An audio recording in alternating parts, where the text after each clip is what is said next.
All right, so I guess the delay tactics will stop. So hey, thank you very much for attending the first ever Spinnaker Summit. This is, and welcome to Netflix. This is the Kabuki Theater. We are elated to have you all here. I do want to say, so yeah, there are over 200 people here today representing over 50 companies. So thank you all again for coming. Last night, thank you to Armory for having a happy hour and dinner at was it Jack Rose House of Libation. I'd never been there. It was a good time. So thank you very much to the Armory folks for putting that on. It was fun to meet some people that I have known virtually now for, I guess, a year or two, meet them in person. So that was cool. I do want to also pay a special thank you to Amy and Natasha. Are you all in the room? All right, so Amy and Natasha work at Netflix. They work with facilities and event planning and with engineering to make all of this happen. Without their help, I think this would have just crushed under its own weight. So a big thanks to Amy and Natasha. And all of Netflix facilities. And then last but not least, I do want to say thank you to all presenters, panelists, and moderators. I recognize that I didn't put out an email to all the presenters, so a couple of them came up to me today and said, hey, am I allowed to use my computer? The answer is yes. So in the room where you're presenting, just grab your computer, plug it in. There'll be a Netflixer there that will help you out, but there's no need to send me your presentation or anything like that. And we are videoing or recording all presentations, so you'll be able to watch these at your leisure after this as well. All right, let's go over a couple logistics real quick, and then we'll get to the meat. So like I said, this is Kabuki, this is the theater, so this is track 3. As you've noted, hopefully in the agenda, the next talk that would be in the theater is actually in a room called Akira. That's fleet management with Dominator. Richard, are you here? Okay, Akira is, I think, in the back of D. There'll be Netflixers that will guide you to that room. That is the only track 3 presentation that is not in the theater. Ferris Bueller and Birdcage, they are across this courtyard in Building E. You can get into those rooms very easily. They have essentially doors that are outside. Yeah, you can get in to those rooms without having to use a badge or anything like that. The window doors are open. So Birdcage and Ferris Bueller are right across the courtyard. And are there signs for the restrooms? Did anyone notice? There are? Yeah. All right, so some folks have found, oh yeah, well there's a sign. So there are 2 sets of restrooms in Building D. This is Building D. And there are obviously restrooms also in Building E. If you can't find them, just find anyone wearing like a Spinnaker or Netflix shirt, and they'll be happy to direct you to the restrooms, but suffice to say, they are in both buildings, and you are free to use them at whenever you need to. Breakfast, as you all saw, was outside. We're also going to have lunch there. And that's also where happy hour and dinner will take place tonight, as well as tomorrow's happy hour. We'll all be outside in this courtyard area. So this will be our area for the next 48 hours. Hope you like it. It's going to be a little warm today. I understand that last night we had a lot of wind and it broke some of the shade things. What do we call those? Umbrellas. The umbrellas, yeah. Yeah, that's a pesky English word that, yeah, the umbrellas broke, so I apologize in advance if it's a little warm out there. Hopefully we can figure something out. Okay, so hopefully most of you saw the agenda. There's some printed copies floating around, and there are easels up with the agenda. This is a live document. I made some changes, I believe, on Friday. So go to that URL, and that is the latest and greatest version of the agenda. I don't think anything much has changed for today, although I will note I did switch around 2 of the ACA talks, and I did note the printed version on the easels out there was incorrect. So be sure to go to this URL to see the latest and greatest agenda. And if you're on Slack, there is a channel in the Spinnaker team. Called Spinnaker Summit, and please join it. If you have questions, comments, concerns, go ahead and voice them in there. And as far as there's breakout sessions in the agenda for tomorrow afternoon, however, we do have additional rooms booked for the next 48 hours. And so if you're in a session and you decide, hey, I want to learn more about this, or I really want to dig deep on Kubernetes or whatever it is, you can voice your opinion in there. We'll also have easels up where you can kind of put note cards up. But my point is that we have these breakout rooms where we can go into any time during the day and discuss it with various people. So feel free to leverage the hallway track, so to speak. If you want to hang out outside and talk with people, you're more than welcome to do so. If there's an additional conversation you want to have, a sidebar, but you don't know how to engage that, a good place to start is just come to either Andy or myself, and we can go ahead and point you to the right people and help you get the group together to talk about the specific topic you're interested in. And the folks at Armory have created a hack pad. I think that's what you called it. So this is like an open document. Anyone can go in there and add notes. And they said that they will categorize all the notes, put them together, and share them afterwards. So this is open to anybody in the conference to just put deep thoughts or whatever it is that you would find helpful to other people, and they'll do a good job of getting the word out. Daniel, should I say anything else? Good enough. Some of you may have seen that there's a Spinnaker survey. So if you haven't taken the survey, please do. There's the link. It should only take a few moments.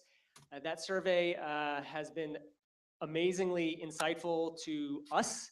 And in fact, some of the content that we will be having this next 2 days were very much informed by what was in that, the results of that survey. It's clear that many of you are using Kubernetes and want to extract as much value out of the integration with Spinnaker as possible. And so that's why we have an entire Kubernetes talk. We have a Kubernetes panel, and Steven is more than happy to take all your feature requests. He also likes bug requests for any Google product. He's a good person to send them to. But there are other things in that survey that were super interesting in terms of declarative delivery. So there's a talk on managed pipeline templates. There was some comments in the survey about how to extend Spinnaker. So we've got a whole session on extending Spinnaker. We also have a panel discussion on extending Spinnaker. So I speak for everyone in the community when I say thank you for those that have already filled out the survey. And if you haven't done it yet, please do so. I didn't really have many thoughts that I wanted to share, except just one that Andy and I and a couple of us had talked about. Who are you? I'm Steven Kim. I'm the engineering manager at Google for Spinnaker, for the Spinnaker team. We're all here. Some of us for the first time here in California. We're based out of New York City. And Andy and I and a couple of us had talked about what a Spinnaker community gathering would look like for a long time, actually. And we had a number of opportunities to try to bring something like this together, let's say a year ago, 2 years ago, and then we had always sort of held it off deliberately. We felt like when it was the right time, that would make itself obvious. And I think we're definitely at that point. For me personally, the 1.0 launch that the community came together and pushed back in June was pretty significant. And up until then, all of us were so heads down developmental features that we knew needed to be out there. And I feel like we're certainly not done, but we're at a really good place, and we're at the starting line is where we are. What I hope will happen, and that's why I felt was the right time to bring something like this together, is we hope that this is a point of inflection for the Spinnaker community to move from relatively a smaller number of core contributors developing mainline as well as some niche features out there, to really exploding out to a larger number of people doing development for whatever is needed out there. I don't know if at the moment Spinnaker, the right thing for Spinnaker is to go and take, let's say, like a Jenkins model where it develops an ecosystem, plugin ecosystem of 10,000 or whatever. I don't know if that's the right direction for us, but clearly there are going to be niche and edge cases that you guys are going to need, and we would love to go to see an increasing number of contributors to the community as well as, and that's the way we're going to go and get greater adoption, greater feedback, that virtual side. So welcome. We're so glad that you guys all made the time to come out here, that this is important enough for you. I was talking to Matt, our RTL, and I was saying it's a little weird to be in a room full of Spinnaker people. It feels a little inbred just because I'm so used to everywhere I go. I think all of you guys understand that Spinnaker is a little different in its approach. And the typical questions that we get are like, how is this different from Jenkins or whatever it might be? And we understand that it's a very opinionated approach to doing something like continuous delivery. And I'm so used to giving that spiel and having that conversation every time I'm in a crowded room. Now that I'm in a room full of people who are already of the same look like mine, I don't know what to talk about with you guys. So welcome. Thank you very much. It's going to be a quick conference. We're done here. I do want to call out that there are people that came as far away as Europe to be here. So again, I am just elated that everyone is here. And there's also people from the East Coast. I know that was far as well, but Europe's a bit further. So I just want to spend a few minutes on something that I had a conversation last night, and this is not the first time I've had this conversation, where someone will describe Spinnaker as a deployment platform. And in many cases, I think you're right when you do describe it as a deployment platform. Since we came out with Spinnaker, 2 years ago at this point, or close to 2 years. It's been a long time. We've added, obviously myriad cloud providers. Obviously Netflix came out with first-class support for AWS, and we also added support for Titus, which is our own container cloud. The good folks at Google added Kubernetes, App Engine, GCP, and then folks at Target and Veritas added OpenStack, and then we got the folks at Cerner that added DCOS, and we have the good folks from Oracle here that added Oracle Bare Metal Cloud. Am I missing anyone? But even though it's very easy to see Spinnaker as a deployment platform, I think that's actually quite limiting in terms of what Spinnaker is. And I think if you look at the long-term vision of where we're going with Spinnaker, I think it's much more of a delivery platform. And I think when you think of it as a delivery platform, it opens up a whole new world of possibilities and ways in which you can innovate on the platform. And I'll give you some examples. And this was a learning opportunity for me here at Netflix. So there's a couple talks today about ACA, and in fact, the talk this afternoon is about how we use ACA here at Netflix. And so ACA is automated canary analysis. It's a phenomenal service and a means as kind of like the last quality gate before you flip a service, live to the entire globe. And ACA was not a stage that we came out of the box at Netflix originally.